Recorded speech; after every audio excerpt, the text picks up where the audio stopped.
Assalamualaikum warahmatullahi wabarakatuh. Perkenalkan, nama saya Nurhanijah, NIM F 2018-01045. Saya dari kelas B1 Farmasi. Di sini saya akan menjelaskan tentang pengembangan obat.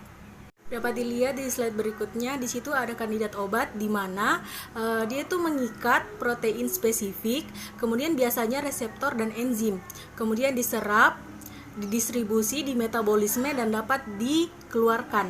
Kemudian yang ketiga, rendah toksisitasnya. Kita lanjut pada pengembangan senyawa penuntun, di mana senyawa penuntun yang mempunyai aktivitas biologis tertentu dan menarik untuk dikembangkan atau digunakan sebagai bahan awal pengembangan obat baru, dikembangkan lebih lanjut dengan tujuan pengembangan substitusi untuk mendapatkan senyawa yang lebih poten, spesifik, aman, dan efek samping.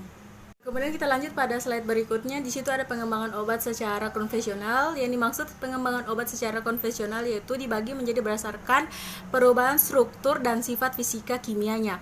Satu, pembuatan sari secara homolog, kemudian mengubah jenis dan kedudukan substitumen pada rantai samping, kemudian mengganti bagian yang kurang penting dan mempertahankan gugus yang ada, kemudian mengkonversi produk alami, lalu kita modifikasi atas dasar tetapan kimia dan fisikanya dari substituennya. Kemudian lanjut ada penggunaan prinsip isoterik. Kita lanjut pada perancangan obat, di mana pada perancangan obat dia itu menggunakan model log and key.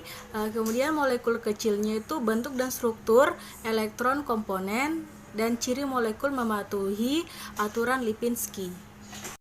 Aturan Lipinski adalah sebuah aturan praktis untuk mengevaluasi keserupaan obat untuk menentukan apakah suatu senyawa kimia dengan aktivitas farmakologis atau biologis tertentu memiliki sifat kimia dan sifat fisika yang akan membuatnya menjadi obat aktif pada manusia yang layak untuk dimakan atau diminum. Lanjut pada hubungan struktur dan aktivitas, di mana aktivitas senyawa bioaktif disebabkan oleh interaksi antara molekul obat dengan bagian molekul dari objek biologis, yaitu reseptor spesifik. Bisa dilihat di samping ada bagannya. Kemudian di situ ada aktivitas obat berhubungan dengan sifat fisika dan kimia obat dan merupakan fungsi dari struktur molekul obat. Hubungan struktur kimia dan aktivitas biologis yang tidak baik dapat disebabkan oleh kurang baiknya metode penelitian yang digunakan. Contohnya itu faktor yang kurang mendukung dalam hubungan dan aktivitas obat. Kedua, faktor yang mendukung hubungan aktivitas dan strukturnya. Kemudian tiga, ada hubungan struktur aktivitas yang sebenarnya. Kita lanjut pada hubungan kuantitatif struktur aktivitas. Di sini kita akan mengambil pendapat Hans pada tahun 1963. Dia itu mengemukakan suatu konsep bahwa hubungan struktur kimia dengan aktivitas biologis suatu turunan senyawa dapat dinyatakan secara kuantitatif melalui parameter-parameter sifat kimia fisika dari substituen, yaitu parameter hidrofobik, elektronik, dan sterik. Untuk parameter hidrofobik, dia itu biasa digunakan dalam koefisien partisi, tetapan Hans, Fujita, tetapan fragmentasi, tetapan kromatografi, dan tetapan distribusi. Adapun untuk tetapan elektronik, dia itu memiliki 3 jenis elektronik yang digunakan, yaitu sifat-sifatnya. Satu, mempengaruhi berbagai substituen terhadap reaktivitas bagian molekul yang tidak mengalami perubahan.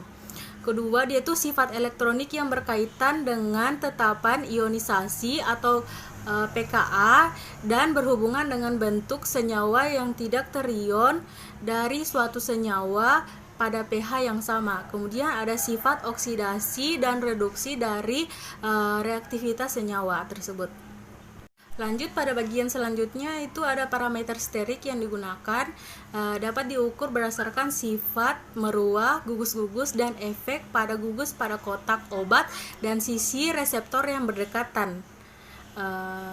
Ada refraksi molar, perakor, tetapan sterik Taft, tetapan sterik Hancock, tetapan dimensi van der Waals, kemudian ada tetapan sterik Charton, dan tetapan sterimol Verloop. Lanjut pada slide berikutnya, di situ ada analisis statistik dalam hubungan kuantitatif struktur dan aktivitas model Hans. Yaitu yang digunakan dalam hubungan struktur kuantitatif, aktivitas dan struktur yaitu melalui parameter-parameter kimia fisika adalah analisis regresi linear, non-linear, dan kriteria statistik.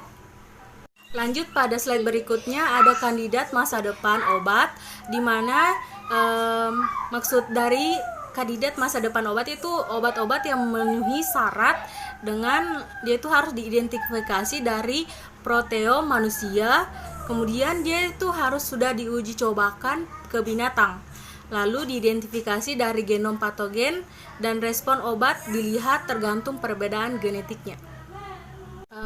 Itulah presentasi yang telah saya paparkan. Adapun lebih dan kurangnya tolong dimaklumi, dan terima kasih. Assalamualaikum warahmatullahi wabarakatuh.